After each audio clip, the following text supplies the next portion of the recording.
জাতিসংঘের একটি ভোটকে কেন্দ্র করে প্রকাশ্যে কূটনৈতিক বাকযুদ্ধে জড়িয়েছে যুক্তরাষ্ট্র ও ফ্রান্স। মানবাধিকার বিষয়ক হাই কমিশনারের পুনর্নিয়োগ ইস্যুতে দুই দেশের অবস্থান ছিল সম্পূর্ণ বিপরীত। ভোটের পর সামাজিক যোগাযোগ মাধ্যমে একে অপরের বিরুদ্ধে তীব্র সমালোচনা করে উত্তেজনা আরও বাড়িয়ে তোলে ওয়াশিংটন ও প্যারিস। জাতিসংঘের মানবাধিকার বিষয়ক হাই কমিশনার ভলকার তুর্কের দ্বিতীয় মেয়াদ অনুমোদনের ভোটকে কেন্দ্র করে প্রকাশ্যে কূটনৈতিক বিরোধে জড়িয়েছে যুক্তরাষ্ট্র ও ফ্রান্স। জাতিসংঘের সাধারণ পরিষদে অনুষ্ঠিত ভোটে ভলকার তুর্কের পক্ষে ভোট দেয় 144টি দেশ। ভোটদানে বিরত থাকে 13টি দেশ, আর বিপক্ষে ভোট দেয় 10টি দেশ, যার মধ্যে ছিল যুক্তরাষ্ট্র, ইসরায়েল, রাশিয়া ও আর্জেন্টিনা। ভোটের পর জাতিসংঘে যুক্তরাষ্ট্রের মিশন সামাজিক যোগাযোগ মাধ্যম এক্সে একটি ভিডিও প্রকাশ করে।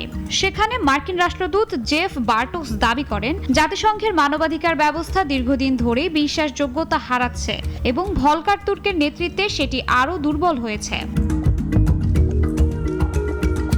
এর জবাবে জেনেভায় জাতিসংঘে ফ্রান্সের স্থায়ী মিশন এক্সে যুক্তরাষ্ট্রের বক্তব্যের সমালোচনা করে। তারা লেখে, একসময় মানবাধিকারের আলোকবর্তিতা ছিল যুক্তরাষ্ট্র, কিন্তু এখন আর সেই অবস্থানে নেই। সেই সঙ্গে তারা অভিযোগ করে, যুক্তরাষ্ট্র এখন এমন কিছু দেশের পাশে দাঁড়িয়েছে যাদের মানবাধিকার রেকর্ড নিয়ে আন্তর্জাতিক সমালোচনা রয়েছে।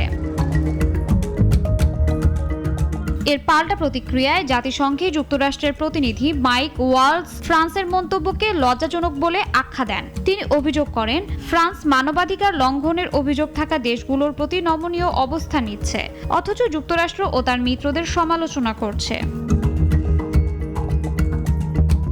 এরপর দুই পক্ষের বক্তব্য আরও তীব্র হয়ে ওঠে। মার্কিন কংগ্রেস সদস্য র্যান্ডি ফাইন দ্বিতীয় বিশ্বযুদ্ধের সময় নাৎসি জার্মানিদের কাছে ফ্রান্সের আত্মসমর্পণের প্রসঙ্গ টেনে কটাক্ষ করেন, যা নতুন করে বিতর্কের জন্ম দেয়। জাতিসংঘের একটি ভোটকে কেন্দ্র করে শুরু হওয়া এই বাকযুদ্ধ শুধু মানবাধিকার ইস্যুতেই নয়, যুক্তরাষ্ট্র ও ফ্রান্সের কূটনৈতিক সম্পর্কে টানাপোড়েনও সামনে এনেছে। শাশ্বতী সরকার, নাগরিক।